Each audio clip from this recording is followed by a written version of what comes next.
In 300 BC, a wealthy merchant named Zeno was sailing across the Mediterranean. He carried his entire fortune in purple dye, a cargo that would be worth millions in today's money.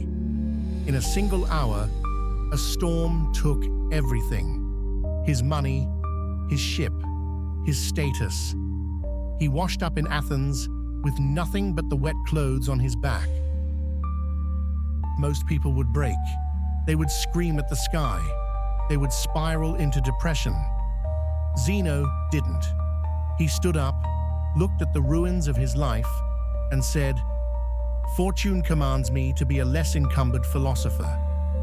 He didn't just survive, he created Stoicism, a philosophy designed for one specific purpose: to make the human mind unbreakable. Let's be honest, we are the most comfortable generation in history.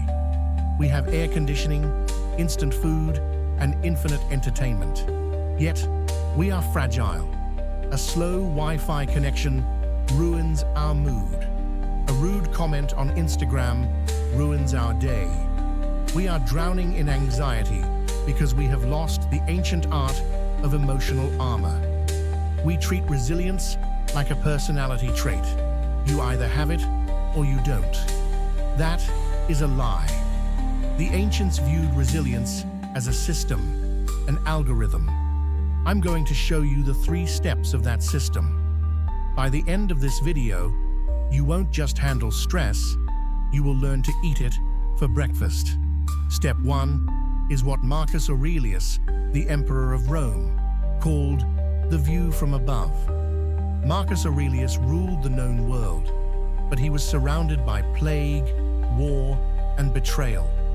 His coping mechanism wasn't ignoring the problem, it was zooming out. Imagine your problem right now. That debt, that breakup, that failure. It feels massive because it is right in front of your face. It blocks out the sun. The Stoics taught that events are neutral. It is your judgment of the event that hurts you. When you zoom out to the scale of history, your tragedy becomes a statistic. That sounds harsh, but it is actually liberating. If your problem is small in the grand scheme of the universe, then it is small enough for you to conquer. But perspective isn't enough. You need fuel. This brings us to the most hardcore concept in philosophy: Amor Fati. It is Latin for love of fate. Not tolerating fate, not putting up with fate, loving it. Think of a fire. When you throw a log into a fire, the fire doesn't say, "Oh no, an obstacle." The fire consumes the log and burns brighter because of it. This is the dopamine switch. When something bad happens to you, your brain usually releases cortisol, stress. The Stoic trains their brain to see disaster as fuel. You got fired? Good. Time to start that business you were scared of. Got dumped? Good. Time to learn how to be happy alone. The obstacle is the way. Do not wish for things to be easier.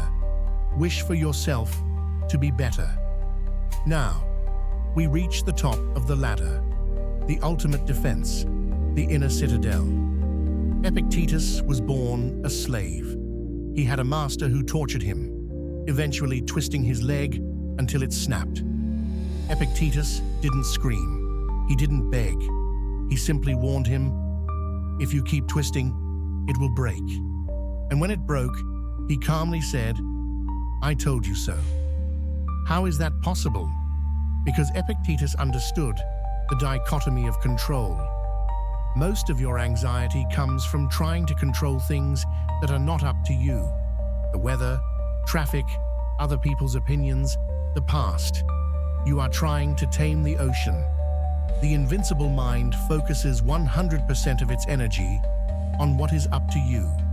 Your thoughts, your actions, your character. They can take your money. They can take your reputation. They can take your leg. But they cannot take your mind unless you give it to them. This is the secret. You are not a victim of the world. You are the master of your reaction to it. That is the only freedom that matters. So, how do you build this citadel? You start tomorrow morning with one simple exercise: the pause. Between the trigger, the rude email, the traffic jam, and your reaction, there is a tiny space. Find that space. Pause for 3 seconds and ask yourself, is this within my control? If the answer is no, let it burn. If the answer is yes, get to work. The world is going to keep trying to break you. Let it try. If you want to build a mind of iron in a world of glass, hit subscribe. I'll see you in the next one.